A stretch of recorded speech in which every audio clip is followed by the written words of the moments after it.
राती मेरे कुत्ते की एक स्टेटमेंट मैंने किसी सुनाई, तवज्जो तवज्जो, सिर्फ सुभान अल्लाह आखण वाले बनो।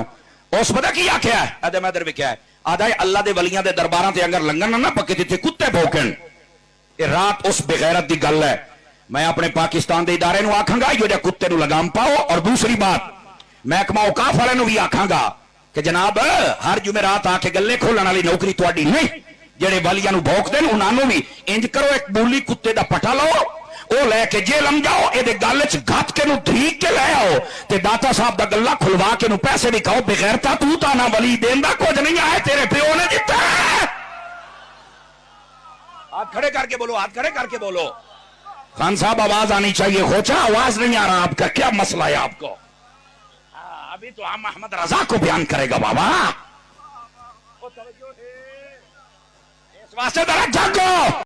इस मुफ्ती साहब के मुंह में पता नहीं कौन सी जुबान लगी हुई है, किस चीज़ की जुबान लगी हुई है।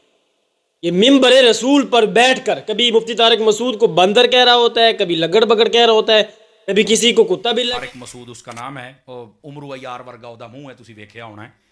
ਚੰਗੀ ਜਨਾਬ ਅਲੀ ਕੋਟ ਕਿਰਲੀ ਵਰਗਾ ਉਹਦਾ ਕੱਦ ਹੈ, ਉਹ ਐ ਚਵੜਾ ਮਾਰਦਾ ਹੈ। ਸੋਸ਼ਲ ਮੀਡੀਆ ਤੇ ਜੋ ਜਾਣਦਾ ਬਾਂਦਰ ਨੱਚਣ ਡਿਆ, ਹੁਣ ਬੰਦਾ ਕਰੇ ਕੀ?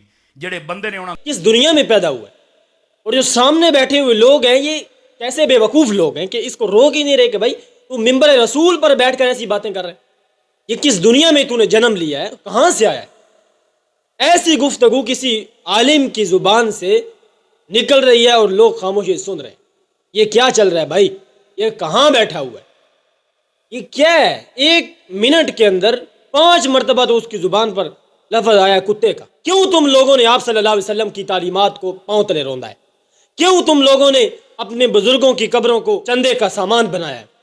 क्यों तुम लोग अपने बुजुर्गों के नाम पर चंदे खा रहे हो? और देख लो, जिन मज़ारों पर चंदे नहीं हो रहे, जहाँ पर कोई यानी कि बुजुर्ग आपको बेटे नहीं दे सकता है, हाँ जो बुजुर्ग आपको बेटे शेटे दे सकते हैं ना, उनके मज़ारों पर उर्स भी हो रहे हैं, उनके मज़ारों पर देंगे भी पक रही हैं, सब कुछ हो रहा है, सजदे भी हो रहे हैं।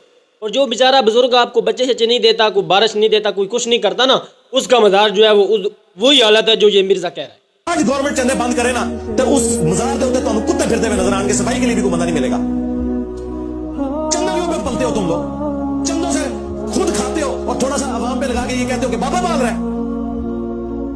अल्लाह से बिल्कुल ठीक कहा इसने, इससे भी कुछ सख्त लफ्ज़ है तो वो कहना चाहिए। तुम लोगों ने क्या दीन को इजारादारी बना दिया है तुम लोगों ने, और फिर जब कोई बंदा तुम्हें रोकता है तुम उसको गालियां निकालते हो। ये कहाँ की तालीम है? जब सही मुस्लिम में 4445 नंबर हदीस मौजूद है, आप सल्लल्लाहु अलैहि वसल्लम ने फरमाया मैं तुम्हें कब्रों पर चूना लगाने से भी मना करता हूँ, और मैं तुम्हें कब्रों पर मुजावर बनकर बैठने से भी मना करता हूँ, और मैं तुम्हें पक्की कब्रें बनाने से भी मना करता हूँ। ये हदीस क्यों इन लोगों ने बुला दी? आज कौन सा मज़ार है जो कच्चा है? आज कौन सा मज़ार है जिस पर सजदे नहीं हो रहे? आज कौन सा मज़ार है जिस पर उर्स नहीं हो रहा? हर मज़ार पर इन लोगों ने उर्स भी लगाया है, हर मज़ार पर इन लोगों ने सजदागाह भी उसको बनाया है, हर मज़ार पर इन लोगों ने उस पर रंग रलियाँ भी बनाई हैं।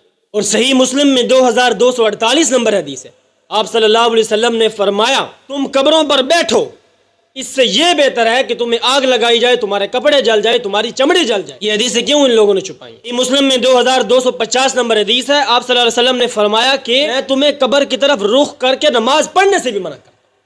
यानी जो इंसान, जो नबी कब्र की तरफ रुख करके नमाज पढ़ने को भी मना करे, वो कब्र पर बैठने की इजाज़त कैसे दे सकता है?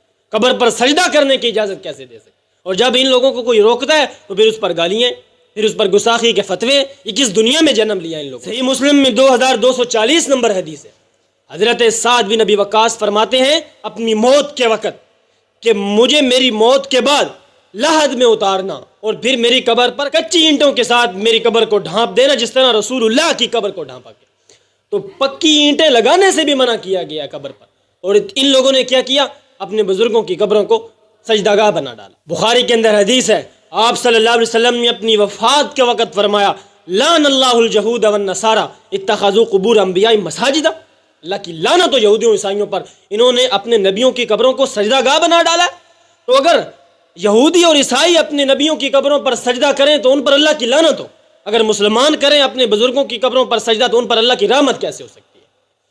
बुखारी के अंदर हदीस है, आप सल्लल्लाहु अलैहि वसल्लम ने फरमाया अल्लाहुम्मा ला तजअल क़ब्री ईदा اے اللہ میری قبر کو میلا گاہ نہ بنانا کہ جہاں پر لوگ آ کر جمع ہو جائیں اور میلے لگائیں. آج کون سا بزرگ ہے جس کی قبر پر عرس نہیں لگایا جاتا؟ کون سا بزرگ ہے جس کی قبر پر سالانہ میلہ نہیں لگتا؟ یہ سارے کے سارے چندے کھانے والے لوگ اکٹھے ہو کر بزرگوں کی کرامات کو بیچ رہے ہیں، بزرگوں کی تعلیمات کو بیچ رہے ہیں اور ان کے نام پر چندہ کھا رہے ہیں. بخاری کے اندر حدیث ہے، آپ صلی اللہ علیہ وسلم نے فرمایا اللہم لا تجعل قبری مسجدہ، اے اللہ میری قبر کو سجدہ گاہ نہ بنانا، اے اللہ میری قبر کو بت نہ بنانا جس کی عبادت کی جائے. اللہم لا تجعل قبری وثنا یعبد. جب رسول اللہ صلی اللہ علیہ وسلم کی قبر کو سجدہ گاہ بنانے سے منع کیا گیا ہے، میلہ گاہ بنانے سے منع کیا گیا ہے، بت بنانے سے منع کیا گیا ہے، تو بزرگوں کی تو اوقات ہی کچھ نہیں آپ صلی اللہ علیہ وسلم کے سامنے. بالکل مرزا نے ٹھیک کہا ہے، اس سے بھی کوئی سخت لفظ ہے تو وہ تمہارے سامنے بولنے چاہیے. کیوں تم نے آپ صلی اللہ علیہ وسلم کی تعلیمات کو اپنے پاؤں تلے روندا ہے؟